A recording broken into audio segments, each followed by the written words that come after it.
ई कहावत तऽ सब केओ सुनने है जे कऽ धऽ एली हीरा आ मार पसेली जीरा। तऽ एहिके पाछूके खिस्सा सुनियौ। तऽ एगोटाके पुतोह बड्ड सुन्दर रहनि, बड्ड काजुल, बड्ड लुरिगर। तऽ ओ सब कहथिन कि जे फल्लाँके पुतोह केहन हीरा छै, बड्ड सुन्दर छै। लेकिन ओ साउस हुनका जस नहि देथिन जे नहि हमर पुतोह नहि नीक, हम अपने बड्ड नीक। कोनो कोनो साउसके रहै छनि। तऽ सबटा काज पुतोह करथिन।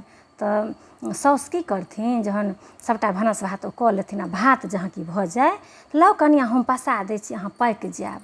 बर्तन लऽ लेथिन आ कोन्टा लगमे एकटा ढिमका बनेने रहथिन, ओतऽ जाकऽ भात पसबथिन। आ सब दिनका कहथिन धियापुता, हे धियापुता हटल रह, हम माँड़ पसबै छी, तू सब पाकि जमा, हे धियापुता हटल रह। तऽ रास्ता रहै ओहि दऽ कऽ लोक जे चलै अबै ने, तऽ सब कहै कि हेँ कतेक नीक साउस छथिन, सएह भातो पसा दै छथिन, बड्ड भागसँ लोक एहन साउस भेटै छै। अपन हल्ला रहै। तऽ हुनकर जे दोसर दियादनी रहथिन तऽ सबटा लीला देखथिन सब दिना।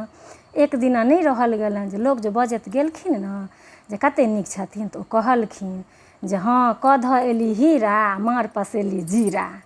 जे मतलब हिनकर पुतोह हीरा छनि, सबटा करै छनि आ माँड़ ई पसबै छथि। तऽ इएह होइ छै हमरा अहाँके, अगर सामनेवला जस नहि देबऽ चाहत तऽ अहाँ कतबो किछु कऽ लेब तऽ अहाँके जस नहि हैत। तऽ ताहि दुआरे ई सब उदाहरण छै कि जे एकटा काजमे ई नहि छै कि जे देखै छिए तिनके पूरा योगदान छै, ओहिके पाछाँ बहुतोके योगदान रहै छै आ पर्दाके पाछुओसँ लोकके योगदान रहै छै। तऽ जय सिया राम, जय मिथिला धाम।